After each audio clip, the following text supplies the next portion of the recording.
Hell's Chainsaw. Travis has got a very interesting story to tell with this one.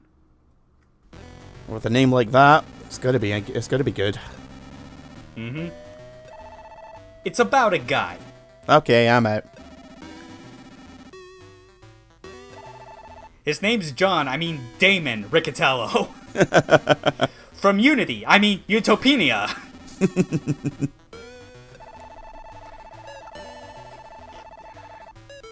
It's No More Heroes. I don't need to, try to allude further to the fact that this game revels in the subtlety of it having no subtlety.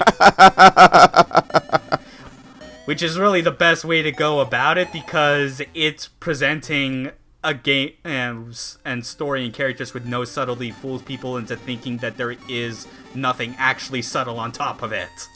I'd also like everyone to note that he never confirmed or denied being molested by an IT guy. Mm-hmm.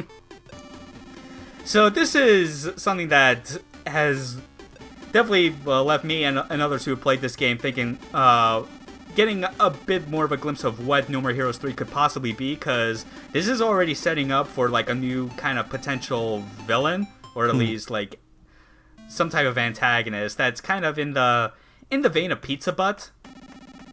If you remember with Joseph, was it Joseph Bat? Jasper Bat Jr. Yeah. With him taking over Pizza Butt, which I know it's technically renamed to Pizza Bat, but let's be real, Pizza Butt was a better name. Yeah. But the idea is that he was essentially taking renovating Santa Destroy in a lot of ways, making it more commercial instead of the kind of homey but still kind of shit Southern California-esque town. Yeah, that kind of weird gentrification. Mm-hmm.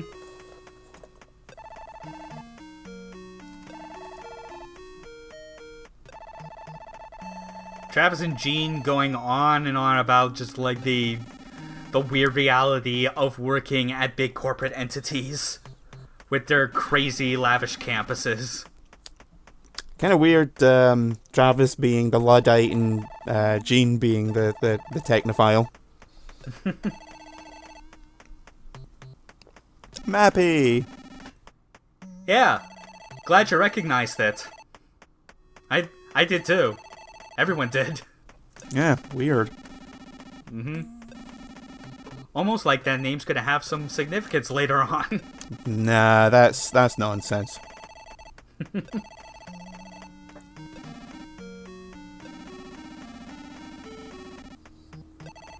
Oh, Travis, I think, is alluding to the fact that he also recognized the Mappy t-shirt and was like, nice.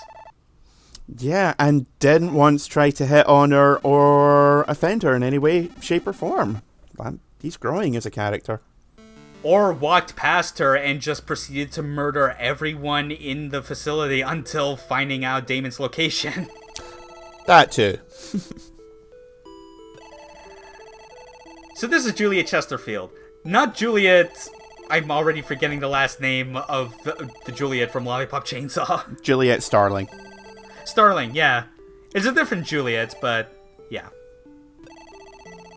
Another new character that I similarly hope gets another appearance in No More Heroes 3, because along with the whole backdrop of Utopenia, they definitely give her what feels like a lot more relevant character exposition and development than a lot of the other characters we've seen, which admittedly were all there largely for reference purposes.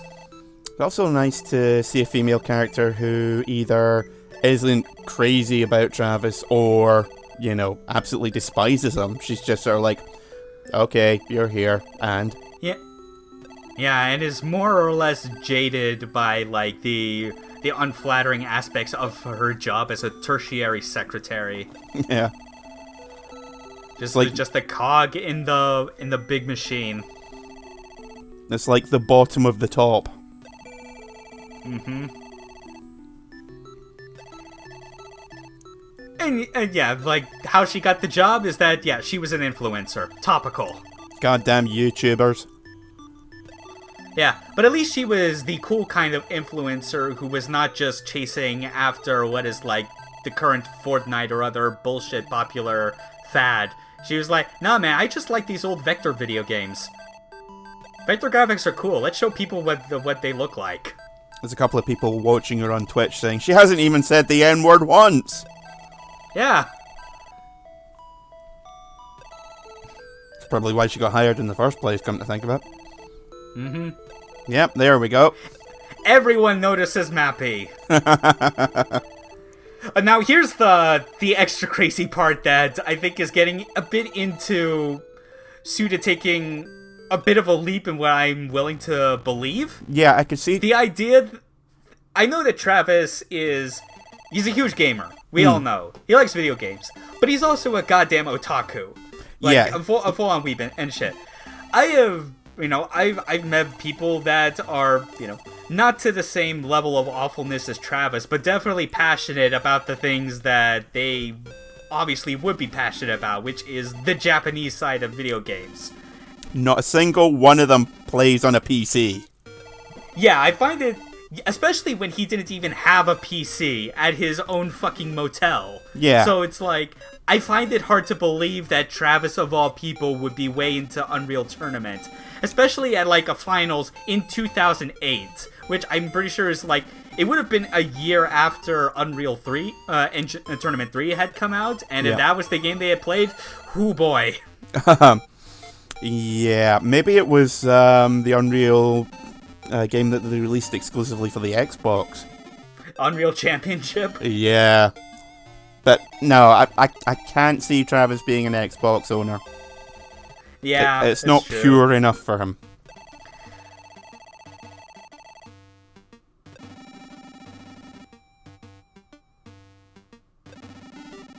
So yeah, they meet up again at a ramen place. They kind of realize that, again, for showing that like both Travis and Juliet, they got a ton of respect for each other and are not, and one is not being skeevy on the other and vice versa. But they do also recognize that, both have also been assassins. Everyone's an assassin at some point. There's something up about this weird live streaming woman. Mm-hmm. She has a body count. Yeah. Yeah. Oh man, it could have been an opportunity for some button mashing. Yeah, but I agree with Juliet. You should not waste ramen. Unless it's the cheap cup noodle stuff. Just throw that shit out. Hey, that kept me going when I moved into my first place. Granted, it was because I'd been mugged and I needed new glasses, but still. Yeah.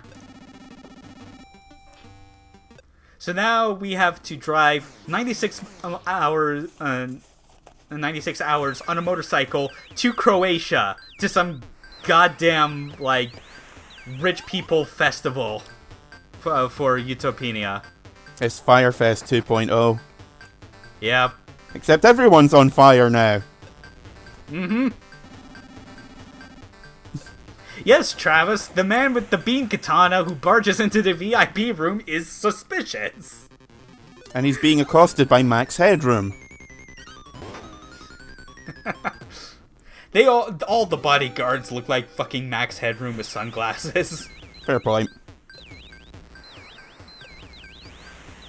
So, and this is gonna further, I believe, solidify why Utopia is gonna be like a major force in No More Heroes 3, because of some shit that goes down in this room after Damon talks about why he's got this death ball that Travis needs and what he did to get it.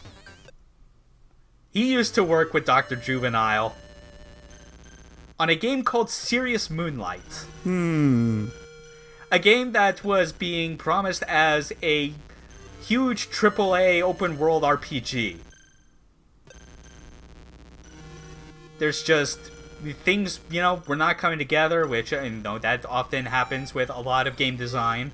People like throw ideas out there. It's things that don't work. They object to like what the people higher up on the chain are demanding.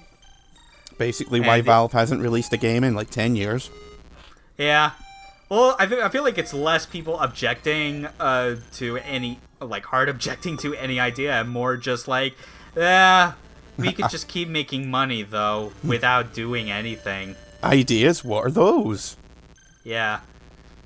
But, yeah, Damon's basically had so much pent-up frustration with Juvenile that he took the death ball from her and just beat the shit out of her.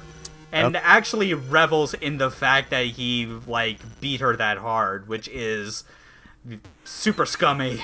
So we're kicking him out of the penthouse. You aren't even worth killing.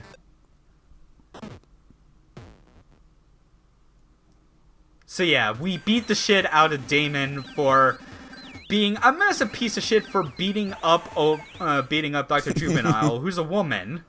And just kind of, like, not really being able to, like, control his anger about the whole situation. But now we beat the shit out of Damon, and we have made a new enemy with him. Nah, fuck Damon.